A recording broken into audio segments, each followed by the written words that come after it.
Hi mga mi, may nag-request nga sa akin na gawan ko daw ng tutorial ang aking tulips mga mi.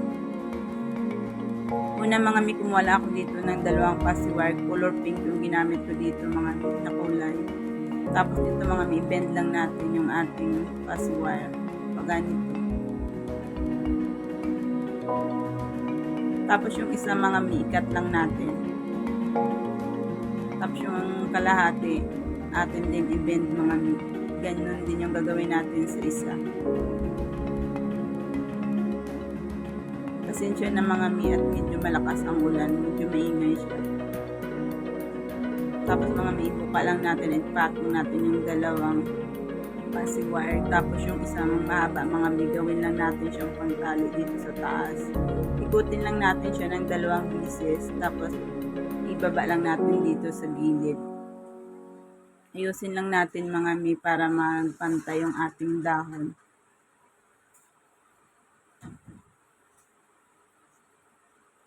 Sunod nga nito mga mi, kumuha lang ako dito ng isa gagawin natin siyang pangtali.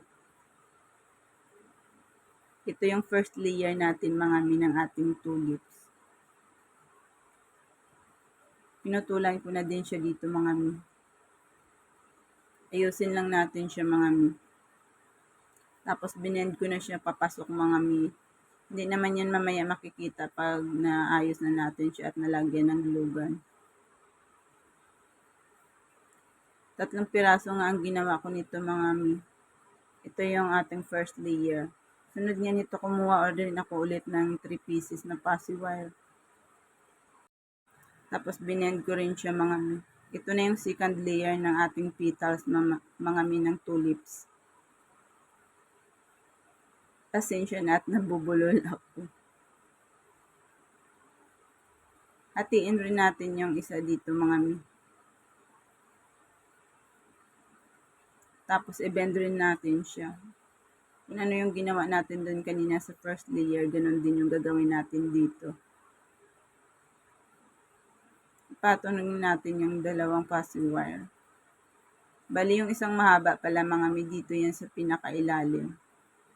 Bago nyo ipatong yung dalawang kalahati na binend rin natin. Yung isa rin mga mi, atin na siyang gagawin pantali dito sa taas. 4 na paciwire yung ginamit ko dyan mga mi sa second layer. Yung sa first layer kanina mga mi, 3 lang.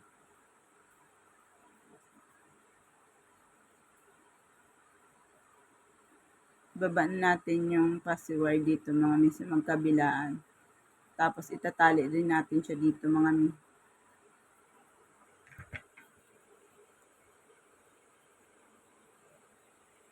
Ganyan na nga yung itsura niya mga mi. Tapos ayos-ayusin nyo lang. 3 piraso nga ang ginawa ko nito mga mi. Sunod nga nito mga mi, i-bend lang natin siya dito para mag-form talaga yung tulips flower natin. Nasa inyo na yun mga mi kung anong style ng tulips ang gagawin niyo.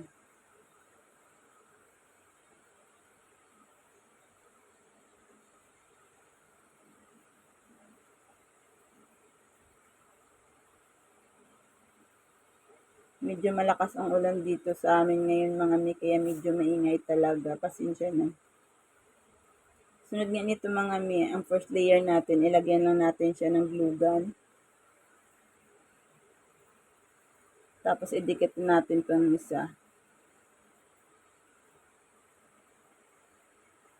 Ayusin lang natin yung pagkadikit natin mga mi para maganda tingnan at hindi kalat-kalat yung glue gun natin.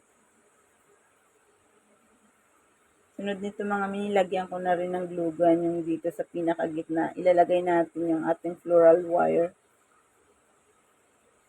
Dapat malagay na natin siya kasi mahirap na talaga maglagay ng ating floral wire pag tapos na yung ating flowers mga mi.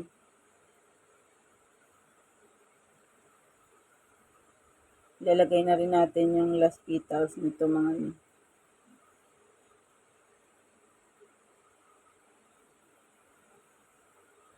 Nakagawa na rin ako nito mga mi ng ating tutorial ng tulips.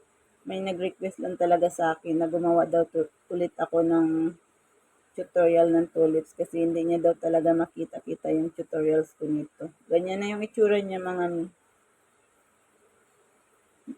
Yung pinagdugtungan nga natin mga media natin, idikit yung second layer ng mga petals ng ating tulips.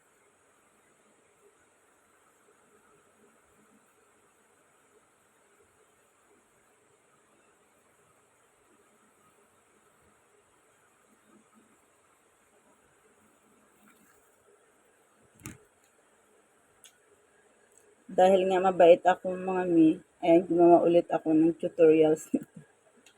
Char lang.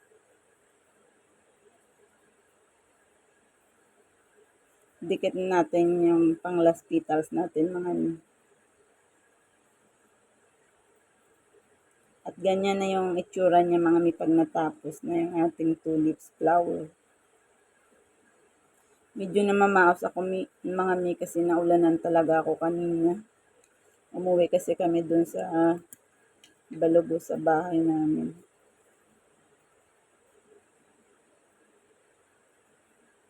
Sunod nga nito mga mi, balutan lang natin siya ng floral tape.